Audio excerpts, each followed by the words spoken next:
बिस्मिल्लाहिर्रहमानिर्रहीम। अस्सलाम वालेकुम नाज़रीन, मैं हूं शेख हसन असलम और आप देख रहे हैं उर्दू चॉइस। नाज़रीन, जैसा कि आप जानते हैं पाकिस्तान और इंडिया के दरमियान जो हालात कशीदा थे वो अब ख़त्म हो चुके हैं हालात अब नॉर्मल होने की तरफ जा रहे हैं और सीज़ फायर जो है वो करवा दिया गया है।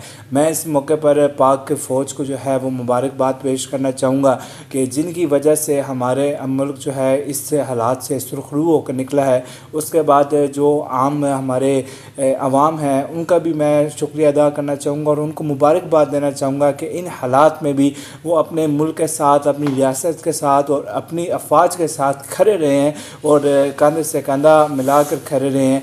और इसके अलावा एक हम और बात भी करना चाहूँगा कि जो पाकिस्तान का मीडिया है उसको भी बहुत क्रेडिट जाता है कि उसने पाकिस्तान का साथ भी दिया, पाक अफवाज का साथ भी दिया इस सारी सूरत हाल में। लेकिन इंडिया मीडिया की तरह जो है वो झूठी बातें नहीं फैलाई, सच का साथ दिया, सच का साथ देते हुए जो पाकिस्तान के साथ भी वो खड़े रहे।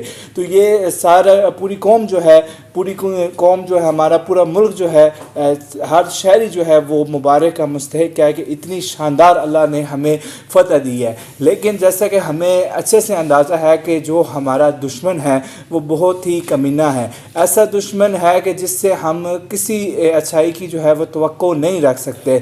ऐसा मुल्क है जो किसी टाइम कुछ भी कर सकता है। लिहाजा जिस तरह कि आपने किताबों में भी पढ़ा होगा कि अमन का दौर उस टाइम को कहते हैं, उस दौर को कहते हैं जो एक वाक़े से दूसरे वाक़े के दरमियान में हो।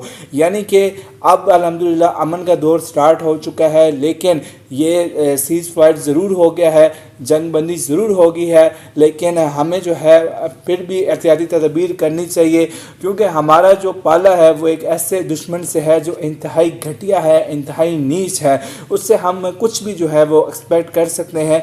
और सबसे बड़ी बात ये है कि जो वहाँ का वज़ीर-ए-आज़म है मोदी, वो एक ऐसा बंदा है जिसको जो है वो बुचर ऑफ गुजरात कहा जाता है, जो कि कसाई है और वो यकीनी तौर पे कसाई है। और वज़ीर-ए-आज़म बनने से पहले आप नेट पे जाकर खुद भी सर्च कर सकते हैं, मोदी पे पाबंदी थी कि वो अमेरिका में नहीं जा सकता। तो ऐसे शख्स के हाथ में, ऐसे बावले शख्स के हाथ में जब इतनी बड़ी रियासत, इतना बड़ा मुल्क आ जाए तो उसने फिर यही कुछ करना था जो उसने किया है। अपने ही लोगों पर, अपने ही जो उनके सिख कम्युनिटी है उन पर उन्होंने मिसाइल डाले और प्रोपेगेंडा किया उनके मीडिया ने कि जी ये पाकिस्तान ने किया है। हालांकि आप देख सकते हैं पूरी दुनिया को ये पता था कि ये जो सारा प्रोपेगेंडा है और ऐसा कुछ भी नहीं किया। और पाकिस्तान की तरफ से, ISPR की तरफ से भी ये बारहा कहा गया कि जब पाकिस्तान कोई कार्रवाई करेगा तो किसी से भी वो मामला छुपा नहीं रहेगा, सारी दुनिया को नज़र आएगा। और इसी तरह हुआ।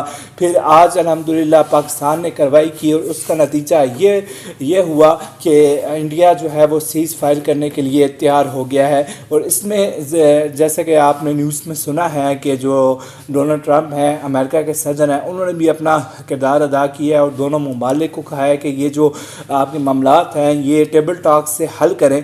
तो वक्ती तौर पर तो ये जो जंगी माहौल है ये ख़त्म हो चुका है, लेकिन ये जो जंग है ये कभी ना ख़त्म होने वाली है क्योंकि बासियत मुसलमान हमारा ईमान है कि जो ग़ज़वा हिंद है ये होकर रहना है, क्योंकि ये अल्लाह के पाक नबी ने अपनी हदीसों में फरमाया है, तो ये होकर रहना है। तो इसलिए इसके लिए आप तैयार ज़रूर रहें, लेकिन अल्लाह का शुक्र अदा करें, शुक्राने के नवाफिल अदा करें कि अल्लाह ताला ने पाकिस्तान फ़ौज को और मुसलमानों को एक बहुत बड़ी कामयाबी दी है। कि आप देख सकते हैं कि दुनिया के कितने ऐसे ममालिक हैं जहाँ पर जो है वो इस तरह जब जंग होती है तो कितने बुरे उनके हालात होते हैं। हमारे पास जो है वो मिसालें मौजूद हैं। आप देख सकते हैं फ़लस्तीन में क्या हाल है, लीबिया में क्या हाल है, लेकिन उन ममालिक में और हमारे मुल्क में क्या फ़र्क है? ये फ़र्क है कि अल्लाह ताला ने हमें एक ऐसी फ़ौज दी है जो कि बहुत दिलेर है, जज्बा जिहाद जिसके पास है। और उसके बाद करोड़ों रहमतें हों उनकी कब्र पर, जिनका मैं नाम लेने जा रहा हूँ, डॉक्टर अब्दुल कदीर ख़ान انہوں نے اللہ کے فضل و کرم سے ہمیں جب ایٹمی طاقت بنایا تو اس کے بعد جتنے بھی پاکستان کے دشمن ہیں وہ اب جو ہے آنکھ اٹھا کے پاکستان کو نہیں دیکھ سکتے۔ میری یہی دعا ہے کہ اللہ تعالیٰ پاکستان کو، ہمارے پیارے ملک کو، پیارے وطن کو ہمیشہ تا قیامت سلامت رکھے، اور اس کے ذرے ذرے کی حفاظت کرنے کے لیے پاکستان فوج تو موجود ہی ہے، لیکن پاکستان کا ہر شہری، ہر بچہ ہر وقت اپنے وطن کے لیے جان نچھاور کرنے کے لیے موجود ہے۔ انشاءاللہ آپ سے اگلے ولاگ میں دوبارہ ملاقات ہوگی، تب تک کے لیے شیخ احسان اسلم کو دیجیے اجازت۔ اللہ نگہبان۔